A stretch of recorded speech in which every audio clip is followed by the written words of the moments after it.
The storm hit the Korean coast harder than anyone expected. Captain Lee stood on the bridge of his naval vessel watching the rain hammer against the windows. Lightning split the dark sky every few seconds. The ocean below churned like an angry beast. His radar operator called out from across the bridge.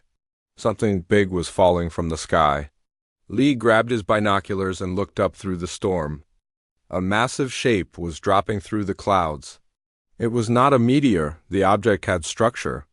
It had metal surfaces that reflected the lightning. The thing crashed into the Pacific Ocean about 30 kilometers from shore. The impact sent waves rolling toward the coastline.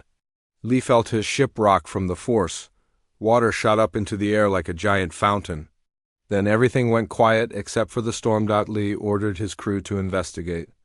As they sailed toward the crash site, the electromagnetic instruments went crazy. The needles jumped back and forth.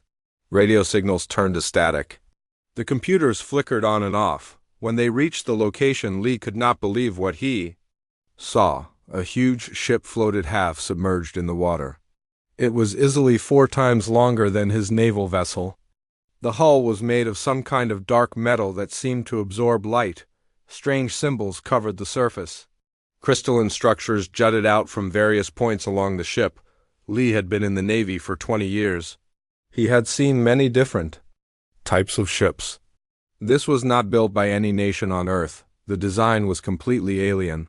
Nothing about it made sense according to human engineering. The ship listed heavily to one side. Massive holes were torn in the hull. Pieces of debris floated in the water around it. Whatever had happened to this vessel, it was badly damaged. Lee could see that sections of the ship were completely destroyed. His communications officer tried to make contact. No response came from the alien ship. There were no life signs on any of their sensors. The vessel appeared to be completely dead. No power readings, no heat signatures. Just a massive piece of floating metal. Lee called for backup and specialists. Within hours, ships from several nations arrived at the scene. Scientists and military experts came from around the world. Everyone wanted to see the alien wreckage. Dr. Park was among the first scientists to arrive.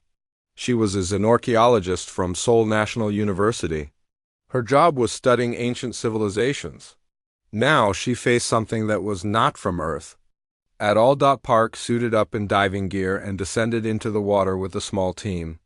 The alien ship was partially flooded, but sections remained filled with air. Emergency lighting still functioned in some areas. The corridors were designed for beings much taller than humans. The architecture inside was beautiful but strange. Curved walls flowed into each other without sharp corners.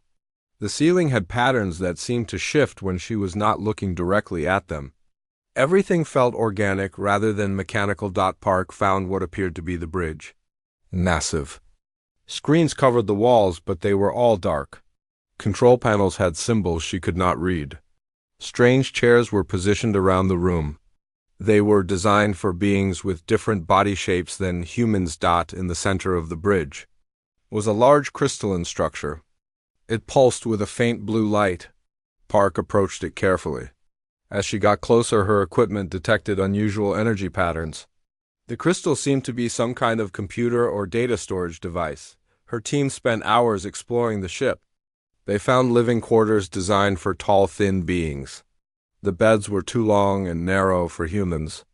Kitchen areas had equipment for preparing foods that did not exist on Earth. Everything suggested an advanced civilization, very different from humanity. Engineer Kim joined the exploration on the second day.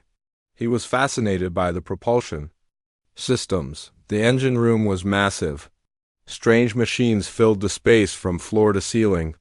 Most of them were burned out or broken beyond recognition. Kim studied the alien technology with growing amazement. The engineering was far beyond anything humans had achieved. The power systems used principles he did not understand. The materials were stronger and lighter than anything in human science, but Kim also noticed something else. The aliens had built everything to exact specifications. Every component was precisely designed for one specific function. There was no flexibility in the systems, no backup plans. No room for adaptation. When something broke, it stayed broken. The aliens apparently had no way to improvise repairs. They could not modify their technology to work around damage. To them, a broken component meant the entire system was useless. Kim found evidence of what had happened to the ship. The main power core had suffered a cascade failure. One small component had broken, which caused other systems to fail. The failure spread through the entire ship like a disease. The alien crew had tried to fix the damage, but they could only replace broken parts with identical components. They had no spare parts. They could not adapt other systems to serve different functions. When their repair efforts failed, they simply abandoned the ship. Dr. Park discovered data logs in the crystal computer. The alien language was impossible to read, but some information came through in mathematical formats. The logs showed the aliens calculating the cost of repair versus simply building a new ship. To the aliens, this ship was worthless scrap metal. The damage was too extensive for their rigid repair methods. They saw no value in trying to adapt or modify their technology. It was easier to write off the entire vessel and leave it to drift in space. The ship had apparently drifted for many years before finally being pulled into Earth's gravity. The aliens who built it probably forgot it ever existed. To them, it was just another piece of space junk. But to the humans studying the wreckage, it represented the greatest technological treasure in history. Even damaged and broken, the alien systems were far more advanced than anything on Earth. The materials alone were worth studying for decades. Most experts from other nations looked at the wreckage and saw the same thing the aliens had seen: broken technology that was too alien and too damaged to be useful. They took some samples and left. However, a small team of Korean scientists led by Dr. Cho saw something different. They saw puzzles waiting to be solved. They saw technology that could be understood and adapted. Where others saw irreparable damage, they saw opportunities for innovation. Dr. Cho requested permission to continue studying the wreckage. The Korean government agreed to fund a long-term research project. They moved the alien ship to a secure facility where it could be studied in detail. As the other nations lost interest and moved on, the Korean team prepared for years of patient work. They did not yet know they were about to accomplish something the original alien builders never could. 6 months had passed since the alien ship was moved to the research facility. Teams from around the world had come and gone. Most declared the technology too damaged and too foreign to be useful. The Americans took some metal samples. The Europeans studied the crystalline computers for a few weeks. The Japanese examined the propulsion systems briefly. All of them reached the same conclusion: the alien technology was too advanced and too broken to reverse engineer. The damage was too extensive. The principles behind the technology were too alien for human understanding. One by one, the international teams packed up and left. Only the Korean research team remained. Dr. Cho had assembled a small group of scientists and engineers who refused to give up. They worked in a converted aircraft hangar that housed the alien wreckage. Every day they crawled through the damaged ship, taking measurements and making notes. Technician Han was the most persistent of the group. While others studied the obvious systems like computers and engines, Han focused on the small details. He examined how the aliens connected different components. He studied the way power flowed through the ship. He mapped every circuit and every pathway. Han discovered something that the other teams had missed. The alien technology was incredibly rigid. Every component was designed to work in exactly one way. There were no backup systems, no redundant pathways, no ability to adapt when something went wrong. The aliens had built their ship like a perfect machine. Every part had to function exactly as designed, or the whole system would fail. It was like a house of cards where removing one card would make everything collapse. Han realized this was why the ship had been abandoned. When the main power core failed, it created a cascade of problems.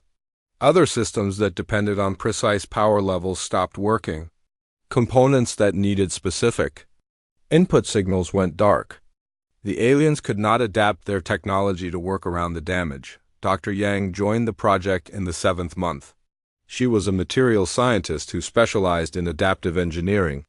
Her job was understanding how different materials could be used in new ways.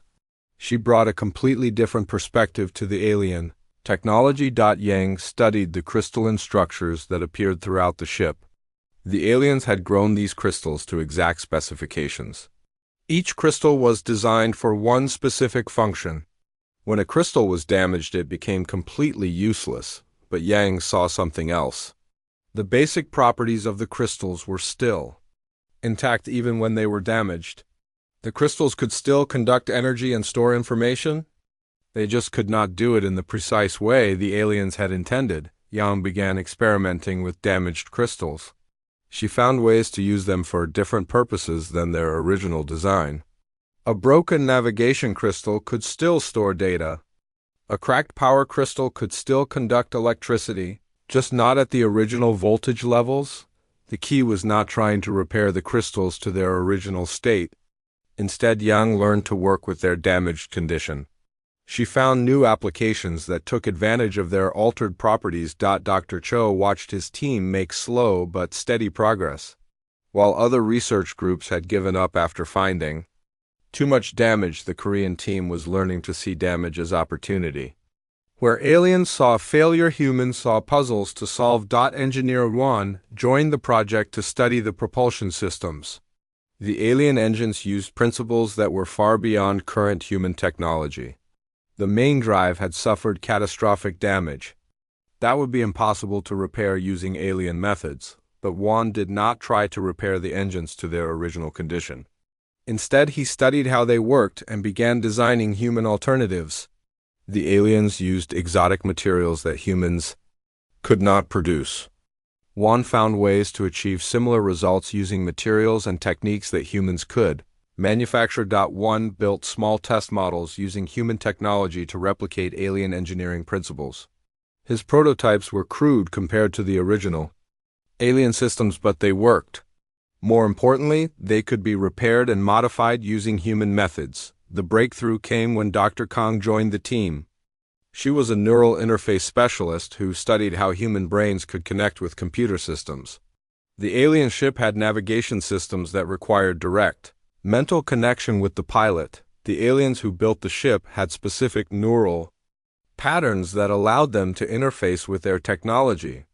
When they abandoned the ship, they assumed no other species could operate their navigation systems. The mental interface was designed only for their specific brain structure, but Kang discovered that human neural patterns were more adaptable than alien ones. While aliens could only interface with systems designed specifically for them, humans could learn to work with almost any neural interface. The human brain was flexible enough to adapt to alien technology. Kang spent weeks learning to connect her mind with the alien navigation system. It was difficult at first. The alien interface expected different types of thoughts and mental patterns. But gradually, Kang learned to think in ways that the alien system could understand. More importantly, Kang found that her human flexibility allowed her to use the navigation system in ways the aliens never intended. She could access functions that were hidden from the original designers. She could make the system do things it was never programmed to do. The Korean team began to understand that their approach was fundamentally different from how the aliens thought about technology. Aliens built perfect systems that worked exactly as designed. Humans built adaptable systems that could be modified and improved over time. Where aliens saw a broken system that needed to be replaced, humans saw a working system that needed to be adapted. The alien mindset was rigid and precise. The human mindset was flexible and creative. After 10 months of work, the Korean team had learned more about the alien technology than any other group. But more importantly, they had learned how to make it work in ways the aliens never could. Dr. Cho called a meeting with his team. They had reached a critical point in their research. They understood enough about the alien systems to begin attempting something that everyone said was impossible. They were going to try to restore power to sections of the alien ship, not by repairing the technology to its original state, but by adapting it to work with human methods and human thinking. The other international teams had declared this impossible. The aliens themselves had given up on their own ship, but the Korean team believed that human ingenuity could succeed where alien perfection had failed. They were about to discover just how right they were. 2 years had passed since the alien ship crashed into Earth's ocean. The Korean research team had worked tirelessly to understand the foreign technology. Today was the day they would attempt something that everyone said was impossible. They were going to try to restore power to the alien vessel. Dr. Cho stood in the main hangar watching his team make final preparations. Banks of human-built equipment surrounded the alien ship. Thick cables ran from Korean power generators into the damaged hull. Computer monitors displayed readouts that mixed human data with alien symbols. The team had not tried to repair the alien power core. That would have been impossible with their technology. Instead, they had built a completely new power system using human engineering principles. The new system was designed to work alongside the alien technology rather than replace it. Engineer Won had spent months creating power converters that could translate human electricity into the exotic energy forms the alien systems required. His converters were bulky and inefficient compared to the original alien power core, but they worked. More importantly, they could be repaired and modified using human tools and methods. Dr. Young had prepared dozens of modified crystals to replace the damaged alien components. She had not tried to grow perfect crystals like the aliens used. Instead, she had learned to reshape damaged crystals into new forms. Her crystals were irregular and imperfect, but they could adapt to changing conditions in ways the original alien crystals never could. Technician Han coordinated the power restoration sequence. He had mapped every circuit in the ship and identified which systems could be safely activated. The alien ship was like a sleeping giant. Han was about to wake it up one section at a time.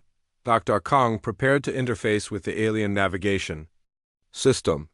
She had practiced for months learning to connect her human mind with the alien neural interface. The connection was still difficult and uncomfortable, but she could maintain it for several hours at a time. Captain Song had arrived to observe the experiment. He was the military officer assigned to oversee the project. The government wanted to know if the alien technology could have practical applications. Today would determine whether 2 years of research had been worthwhile. At exactly 10 in the morning, Dr. Cho gave the order to begin. Won activated the human power generators. Electricity flowed through the cables into the alien ship. For a moment, nothing happened. Then lights began to flicker in the darkened corridors of the vessel. The team watched their monitors with growing excitement. Power was flowing through the alien circuits. Systems that had been dead for years were coming back to life. The ship was responding to their human-built power system, but something unexpected was happening. The alien systems were not just turning on, they were running better than the original specifications suggested they should. The human power system was more stable than the alien power core had been. The modified crystals were processing data faster than the original components.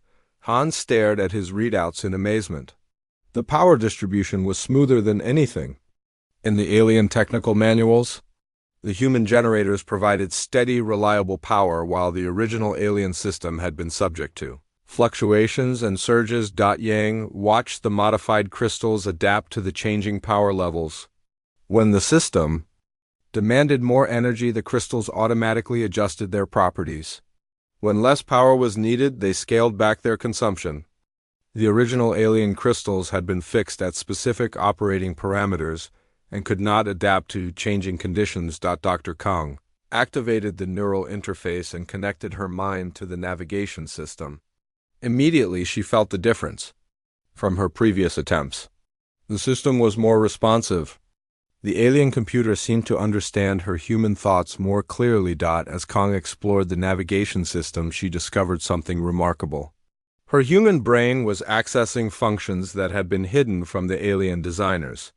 The original builders had programmed limitations into their own system that prevented them from using its full capabilities. The aliens had been afraid of their own technology. They had built safeguards and restrictions to prevent the system from operating beyond narrow parameters. But Kang's human mind did not recognize these artificial limitations. She could access the full potential of the alien navigation system. Captain Song watched the displays with growing amazement. The ship's sensors were coming online, and they were more powerful than anything in the Korean military. The navigation system could plot courses through space with impossible precision. The communication array could send signals across interstellar distances, but the most remarkable discovery was yet to come. As more systems activated, the team realized that their human modifications had made the alien technology stronger rather than weaker. The ship was performing better with human engineering than it ever had with pure alien technology. One discovered that his power system could handle overloads that would have destroyed the original alien power core. When one section drew too much energy, the human system automatically rerouted power from other areas. The alien system had no such flexibility and would have shut down completely to prevent damage. Yang found that her modified crystals could repair themselves to some degree. When minor damage occurred, the crystals would adapt their structure to work around the problem. The original alien crystals would have failed completely and needed replacement. The breakthrough moment came when Han attempted to activate the ship's main computer core. The alien central processor had been severely damaged in the original cascade failure. Everyone expected it to remain dead, but when power reached the computer core, something amazing happened. The human power system began automatically bypassing damaged circuits. Yang's adaptive crystals started routing data around broken pathways. The computer flickered to life despite the extensive damage. The alien computer began displaying information in languages the team could not read, but the mathematical data was universal. The computer was running diagnostics on all ship systems. It was learning about the human modifications that had been installed. As the team watched in amazement, the alien computer began to modify its own programming.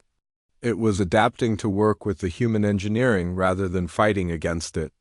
The computer recognized that the human systems were more reliable than the original alien technology. Dr. Cho realized they had achieved something unprecedented. They had not just repaired an alien ship, they had improved it. The combination of human adaptability and alien technology had created something better than either could achieve alone. Captain Song immediately contacted his superiors. The implications were staggering. If humans could improve alien technology this dramatically, then Earth might not be as technologically inferior as everyone had assumed. The team spent the rest of the day bringing more systems online. Each new activation revealed further improvements. The ship was becoming something new, something that combined the best aspects of human and alien engineering. As evening approached, Dr. Cho called his team together. They had proven that human ingenuity could succeed where alien perfection had failed. But their success was about to attract attention from beyond Earth. Unknown to the Korean team, their activation of the alien ship had sent signals across the galaxy. Somewhere in deep space, alien sensors detected the impossible. A ship they had written off as worthless scrap was not only functional but transmitting data. The original builders of the ship were about to learn that their abandoned wreckage had become something they never could have imagined. 3 months after the successful activation, strange signals began appearing on radio telescopes around the world. The signals were clearly artificial and seemed to be coming from outside the solar system. Earth scientists worked frantically to decode the transmissions, but the mathematics were unlike anything in human knowledge. Dr. Cho received an urgent call from the government. The signals had started appearing exactly 72 hours after they brought the alien ship's communication system online. Someone or something out there had detected their work and was responding. The Korean team gathered in their research facility to monitor the situation. Captain Song brought military advisors and communication specialists. Everyone understood they might be witnessing humanity's first contact with an alien civilization. The signals grew stronger each day. Whatever was sending them was getting closer to Earth. Computer analysis suggested multiple ships approaching from deep space. The vessels were moving faster than anything humans had ever achieved. They would reach Earth within 2 weeks. Dr. Kong used the alien ship's sensors to track the approaching fleet. The navigation system identified the ships as Valyrian Empire vessels. The same civilization that had built and abandoned the wreckage they were studying. As the ships drew closer, the team learned more about their visitors. The Valyrian Empire was a proud spacefaring civilization that had been exploring the galaxy for thousands of years. They considered themselves the most advanced species in known space. The Valyrians had abandoned the crashed ship because they believed it was beyond repair. In their rigid thinking, a damaged vessel was worthless. They had written it off as a complete loss and forgotten about it. Now their sensors told them the impossible. The ship they had abandoned was not only functional but had been upgraded with unknown technology. The power readings were stronger than the original specifications. The communication array was transmitting on frequencies the Valyrians had never used. Commander Zolnix led the approaching Valyrian fleet. He was a proud military officer who had served the Empire for decades. His mission was simple: investigate the impossible signals and recover any salvageable Valyrian technology. Zolnix expected to find scavengers playing with broken toys. Perhaps some primitive species had found the wreckage and managed to activate a few basic systems. He would take back what belonged to the Empire and leave the primitives with a warning about touching Valyrian property. The Valyrian fleet dropped out of faster-than-light travel at the edge of Earth's solar system. Their ships were sleek and beautiful, with the same crystalline technology found in the abandoned vessel. Each ship was perfect in design and function. Captain Beak had been assigned to command the restored alien ship. He was an experienced naval officer who had trained extensively with the human-modified systems. The ship responded to his commands better than any vessel he had ever operated. The first communication between Earth and the Valyrian fleet was tense. Commander Zolnix broadcast a message demanding the return of stolen Valyrian property. He claimed that humans had no right to possess or modify technology belonging to the Empire. Diplomat Yoon was brought in to handle negotiations with the aliens. She was Korea's most experienced international negotiator and had been briefed on everything the research team had discovered about Valyrian culture. Yoon's first conversation with Commander Zolnix revealed the depth of Valyrian arrogance. They could not comprehend how a primitive species like humanity could improve upon their advanced technology. In their minds, it was impossible for lesser beings to understand Valyrian engineering. The Valyrians demanded to inspect their former ship. They wanted to see what the humans had done and remove any Valyrian technology. Yoon agreed to allow a small delegation to visit under strict supervision. When the Valyrian inspection team saw the restored ship, they were shocked. The vessel was not just functional but superior to their current technology. The human modifications had eliminated weaknesses in the original design. The power system was more stable. The computers were more responsive. The navigation system was more precise. But instead of admiring human ingenuity, the Valyrians became angry. They accused humans of stealing and corrupting their technology. They could not accept that primitives had improved upon Valyrian perfection. Commander Zolnix studied the modifications with growing frustration. His engineers explained that the human changes violated fundamental principles of Valyrian design. The aliens had built their technology to exact specifications. Every component was precisely calibrated for optimal performance. The humans had thrown away precision in favor of adaptability. They had replaced perfect components with crude alternatives that could be modified and repaired. To Valyrian thinking, this was like replacing diamonds with rocks. But the Valyrian engineers could not deny that the human systems worked better. The crude human power generators were more reliable than Valyrian power cores. The irregular human crystals processed data faster than perfect Valyrian crystals. This contradiction challenged everything the Valyrians believed about technology and civilization. They had spent thousands of years perfecting their engineering. How could primitive humans improve upon millennia of Valyrian advancement? Dr. Cho tried to explain human engineering philosophy to the Valyrian delegation. Humans built systems that could adapt to unexpected situations. They designed redundancy and flexibility into their technology. When something broke, they found ways to work around the damage. The Valyrians listened with growing irritation. Their engineering was based on perfection and precision. They built systems that worked exactly as designed with no room for error or adaptation. When something broke, it was replaced with an identical component. Commander Zolnix concluded that humans had somehow corrupted pure Valyrian technology with primitive modifications. The ship might be functional, but it was no longer truly Valyrian. It had been contaminated by human thinking. Diplomat Yoon tried to find common ground, but the cultural differences were too great. The Valyrians saw technology as something to be perfected and preserved. Humans saw technology as something to be improved and adapted. The negotiations reached a dead end when Commander Zolnix demanded that humans return the ship and submit to Valyrian oversight. He offered to share some basic Valyrian technology in exchange for human cooperation. It was a generous offer by Valyrian standards, but Yoon recognized the offer for what it was. The Valyrians wanted to treat humanity as a primitive client species. They would provide limited technology in exchange for human resources and obedience. Earth would become another Valyrian colony. Captain Beak prepared his crew for the possibility of conflict. The restored ship was powerful, but the Valyrian fleet had multiple vessels. If negotiations failed, humans would be outgunned and outnumbered.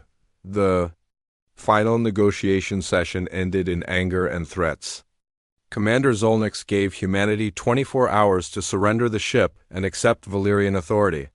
If humans refused, the Empire would take the ship by force. Dr. Cho and his team worked frantically to prepare defenses. The ship's weapons systems had been damaged in the original crash, but the team began adapting human military technology to work with alien systems. Engineer Wan designed hybrid weapon systems that combined human explosives with alien targeting computers. The weapons were crude compared to pure Valyrian technology, but they could be manufactured quickly using Earth resources. Dr. Kong practiced using the navigation system for combat maneuvering. The alien computer could calculate flight paths and weapon trajectories with impossible speed and accuracy. Combined with human intuition and creativity, the ship became unpredictable in ways Valyrian tactics could not counter. As the deadline approached, Captain Beak made the final preparations for battle. His crew was ready to defend Earth's right to keep and improve the technology they had restored. The Valyrians could not understand human determination. In their experience, primitive species submitted to superior technology and civilization. They expected humans to recognize Valyrian authority and surrender peacefully, but humans had not spent 2 years restoring an impossible ship, just to hand it over to arrogant aliens. The battle that would determine Earth's future was about to begin. The 24-hour deadline expired at exactly noon Earth time. Commander Zolnix had given humanity every chance to surrender peacefully. Now, the Valyrian Empire would demonstrate why no species challenged their authority in the galaxy. The Valyrian fleet consisted of 5 warships, each designed for crushing primitive resistance. Their weapons could destroy cities from orbit. Their shields could deflect any attack humans might attempt. The battle should be over in minutes. Admiral Lim had been placed in overall command of Earth's defense. He was the most experienced military officer in the Korean Navy and had trained extensively with the restored alien ship. His orders were simple: protect Earth at all costs. Captain Beak stood on the bridge of the human-modified alien vessel. His crew was a mix of Korean naval officers and the scientists who had restored the ship. Dr. Kong was at the navigation station, ready to interface with the alien systems. Engineer Wan monitored the hybrid human-alien weapons. The Valyrian attack began with a formal challenge broadcast on all frequencies. Commander Zolnix announced that the Empire was reclaiming stolen property. Any resistance would be crushed with overwhelming force. Primitive species that defied the Empire would be taught proper respect. Admiral Lim responded with humanity's refusal to surrender. Earth would defend its right to keep and improve technology that had been abandoned as worthless. If the Valyrians wanted their ship back, they would have to take it by force. The first Valyrian warship moved into attack position above Earth's atmosphere. Its weapon systems powered up with energy readings that terrified human sensors. A single Blasts from those weapons could level a mountain range, but Captain Beak did not wait for the Valyrians to fire first. The human-modified ship accelerated from lunar orbit at impossible speed. Dr. Kong's interface with the navigation system allowed maneuvers that defied Valyrian expectations. Pilot Rue was at the manual controls working in coordination with Dr. Kong's neural interface. His human reflexes and intuition combined with alien computational power created a fighting style no Valyrian had ever encountered. The Valyrian commander expected predictable attack patterns based on mathematical optimization. Valyrian ships fought with perfect precision following calculated strategies. But Rue flew with creative unpredictability that made no mathematical sense. When the Valyrian ship fired its main weapon, Rue was already somewhere else. The alien computer had calculated the optimal evasion pattern, but Rue added human instinct to the mix. He zigged when logic said to zag. He dove when calculation said to climb. Engineer Wan fired the hybrid weapon system at the exact moment. Dr. Kang's navigation computer identified a weakness in the Valyrian shields. The human explosives were crude, but they hit precisely where alien calculations said they would do the most damage. The Valyrian warships staggered under the impact. Their perfect shields had been designed to deflect known weapon types. The hybrid human-alien weapons used principles that Valyrian engineers had never considered. Commander Zolnix could not believe what his sensors were telling him. A single primitive ship was outmaneuvering and damaging an advanced Valyrian warship. The impossible was happening before his eyes. The second Valyrian ship joined the attack, expecting to overwhelm the human vessel with superior numbers. 2 against 1 should ensure victory even against unexpected tactics. But Captain Beak's ship continued to dance between their attacks. Dr. Kong pushed her neural interface to its limits, accessing navigation functions that even the original Valyrian designers had not known existed. The alien computer had capabilities that were locked away behind artificial restrictions. Her human mind ignored those restrictions and used the system's full potential. The human ship moved through space like a living thing rather than a machine. It flowed around Valyrian attacks and struck back from impossible angles. The aliens had built perfect weapons for fighting perfect battles, but humans did not fight perfect battles. Engineer Wan discovered that the human modifications made their systems anti-fragile. When Valyrian weapons hit the ship, the damage made certain systems stronger rather than weaker. The irregular human crystals adapted to battle damage and found new ways to function. Direct hit from a Valyrian plasma cannon should have destroyed the human ship's power system. Instead, One's adaptive generators rerouted power around the damage and actually increased overall output. The ship grew stronger under fire. The Valyrian crews became increasingly frustrated as their perfect tactics failed against human unpredictability. Their computers could not calculate counters to strategies that made no logical sense. How do you fight an enemy that does not follow rational patterns? Captain Beak realized that the key to victory was not matching Valyrian strength but exploiting Valyrian weakness. The aliens were too rigid in their thinking. They could not adapt. When their perfect plans met unexpected resistance, the third and fourth Valyrian ships joined the battle, creating a 4-against-1 situation that should have ended human resistance immediately. But the additional ships only made Valyrian coordination more difficult. Pilot Rue used the Valyrian fleet's perfect formation against them. When multiple ships fired at the same target, their energy beams interfered with each other.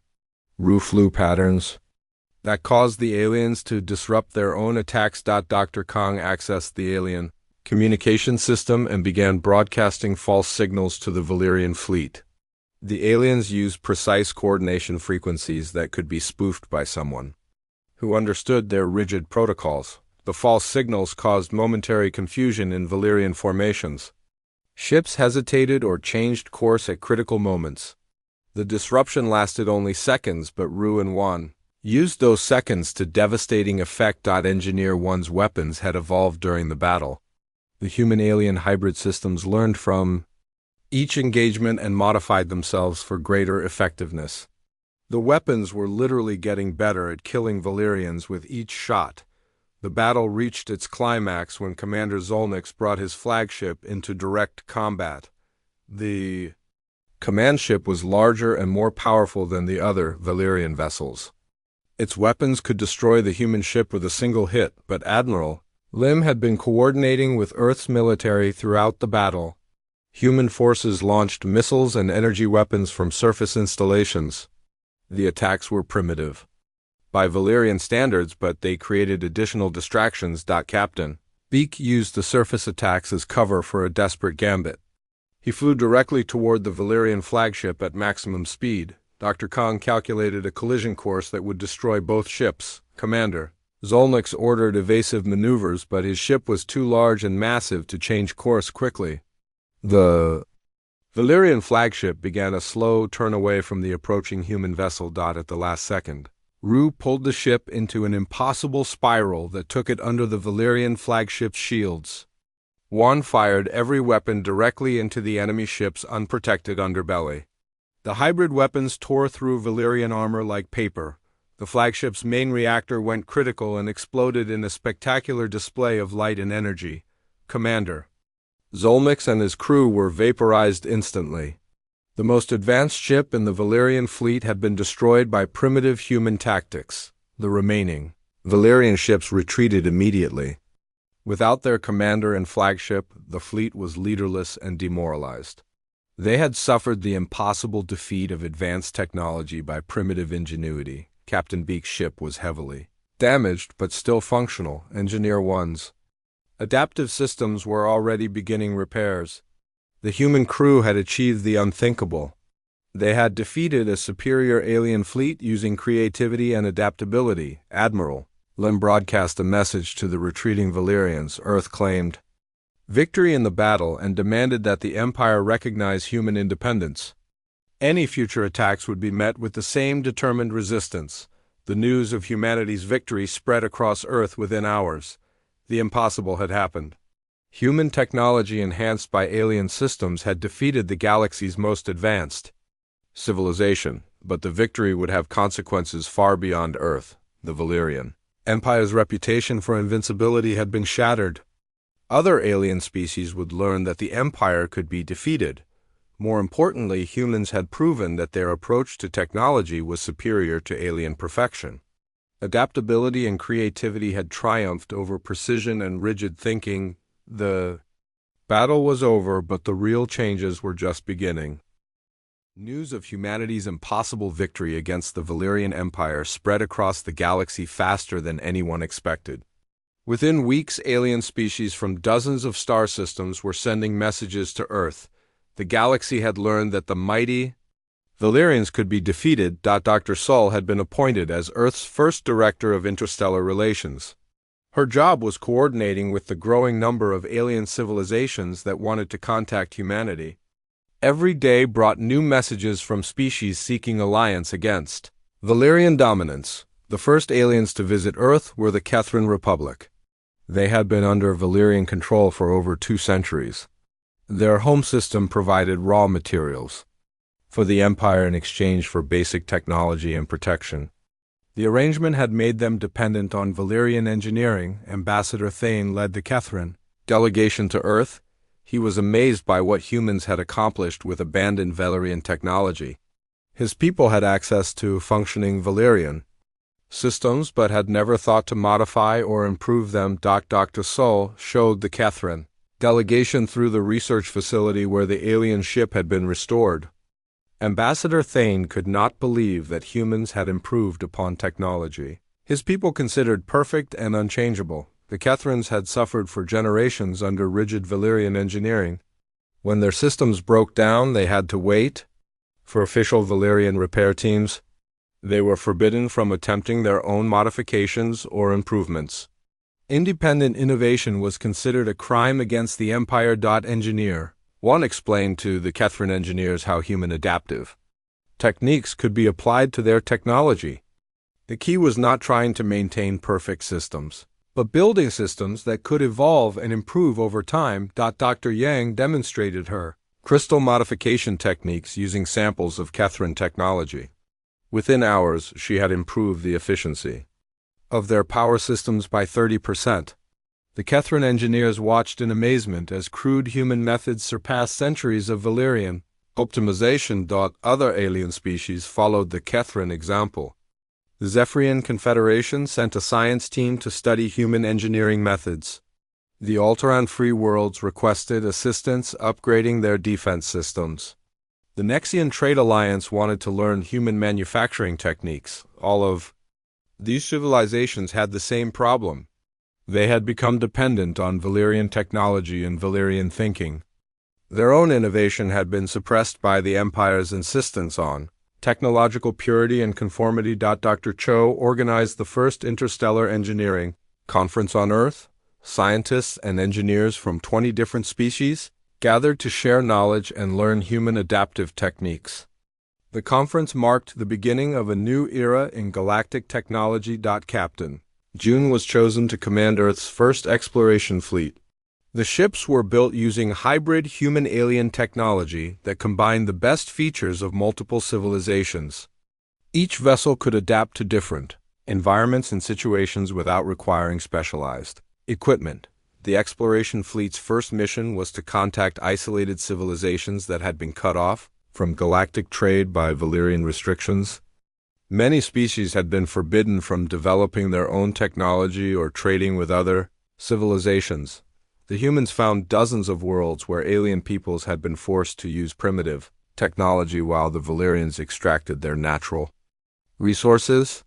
These civilizations had been kept deliberately backward to prevent them from challenging Empire authority. Captain June's ships brought not just advanced technology but the knowledge of how to modify and improve it. Human engineers taught alien scientists to think beyond the rigid categories that Valyrian education had imposed on the galaxy. The impact was revolutionary. Species that had been stagnant for centuries began innovating again. They combined human adaptive techniques with their own unique approaches to create technologies that surpassed anything the Valyrians had achieved. The Valyrian Empire watched these developments with growing alarm. Their control over the galaxy had been based on technological superiority and the belief that other species were inherently inferior. Human success challenged both foundations of their power. Commander Vex replaced the defeated Zolnix as head of Valyrian military operations. His mission was to contain the spread of human influence and restore imperial authority. But he faced a problem that military force could not solve. The galaxy was learning that Valyrian technology was not perfect. Worse yet, other species were developing alternatives that worked better than Valyrian systems.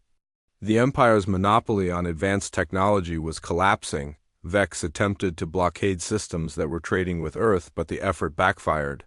Human-designed ships could operate in environments where Valyrian vessels failed. The blockades were easily bypassed by adaptive technology that could function outside normal parameters. Dr. Kang led a team that developed universal translation systems allowing instant communication between any alien species. The Valyrians had maintained control partly by limiting communication between different civilizations. Human translation technology broke down those barriers permanently. Trade networks began forming that bypassed Valyrian space entirely. Species that had never been allowed to contact each other began sharing resources and knowledge. The galaxy was reorganizing around principles of cooperation rather than imperial control. The Valyrian economy began to struggle as their client species became independent. Planets that had provided raw materials for centuries started keeping their resources for local development. The Empire's tax base shrank as systems declared independence. Emperor Quaylen faced the greatest crisis in Valyrian history. His advisors recommended military action to crush the rebellion before it spread further. But the defeat of their fleet at Earth had shown that military superiority was no longer guaranteed. The Emperor chose a different approach. He sent Ambassador Corvith to Earth with an unprecedented offer. The Valyrian Empire would share its most advanced technology in exchange for human engineering assistance. The offer shocked the galaxy. The proud Valyrians were asking primitives for help. It was an admission that their perfect technology had fundamental flaws that they could not solve. Alone. Dr. Saul received Ambassador Corvith with careful diplomacy. The Valyrian offer was tempting but came with obvious risks. Helping the Empire could restore their dominance and threaten the newly independent civilizations. After extensive consultations with Earth's allies, Dr. Saul presented humanity's counteroffer.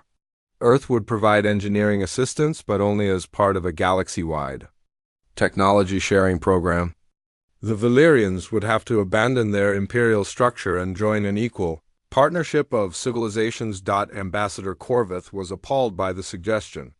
The Valyrian Empire could not simply abandon millennia of tradition and superiority, but he also recognized that his civilization faced collapse without human assistance. The negotiations continued for months while the galaxy watched and waited.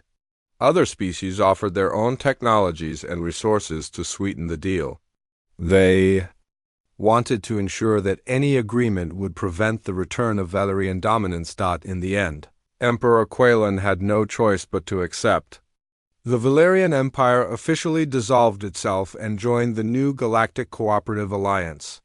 Their technology became part of the shared knowledge pool, available to all member civilizations. The transformation was not easy for proud Valyrian society.